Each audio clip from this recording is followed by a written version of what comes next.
Cadence of Conflict, Asia, June 4, 2018. North Korea inches further and further toward talks with the U.S.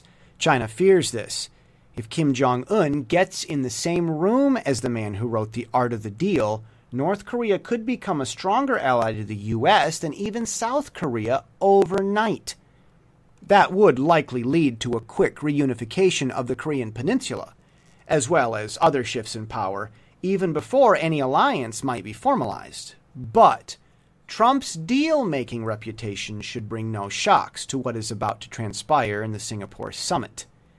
Then there's China, about to be left behind.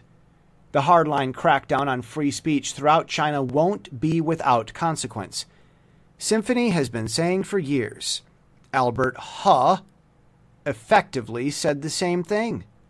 Quoted in a Bloomberg article dated June 4, "Party power is getting brittle, but the consequences of brutal brutality are rarely explored, so here goes.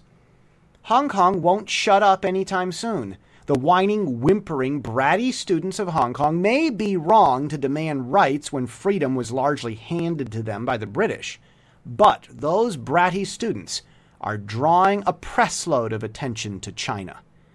That alone should be a heavy factor in logistics calculation. Hong Kong is a megaphone for any anti-China sentiment because the world reads about Hong Kong every day.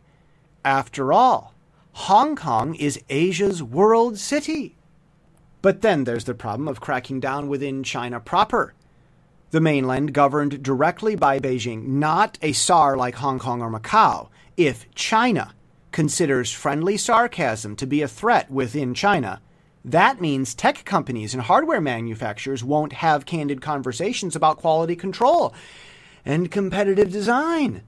Once free speech becomes a minefield, people will divert mental resources away from free and open brainstorming toward making sure that they don't say anything offensive. The key to good brainstorming sessions and innovation is that nothing is off the table and no one is allowed to take offense at anything whatsoever. This can't happen in China anymore. Bye-bye Western manufacturing paradise. It's only a matter of time before Western outsourcing brands figure it out. One little story, like an innovator being locked up for a tech suggestion because it was interpreted as opposing to the party, might plunge Chinese factory stocks into the void below. Single-party rule is the key topic now, at least according to Western papers. That's the protest mantra in Hong Kong. It's the talking point of headlines and marches. It's the so-called problem as is being presented to the world. The Western press is on a path to reporting a narrative that stirs sentiment for two-party rule in China.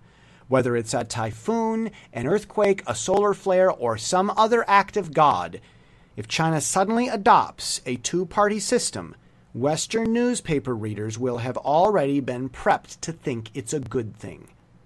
Then there's Vietnam. Exploring foreign investment zones. Deserved or unfair, distrust is stirring against China as a place of investment. This will have a double-edged effect in Vietnam. Firstly, Western manufacturing will flock to Vietnam as a way of fleeing the newspaper villain China. But with a Communist Party having total rule in Vietnam, Western investors will demand certain assurances before dumping too much money into yet another single-party market. Sooner or later, we could be looking at Vietnam adopting a friendly two-party system as a stronger strategy of competing with China. That will only add to the momentum of change in East Asia.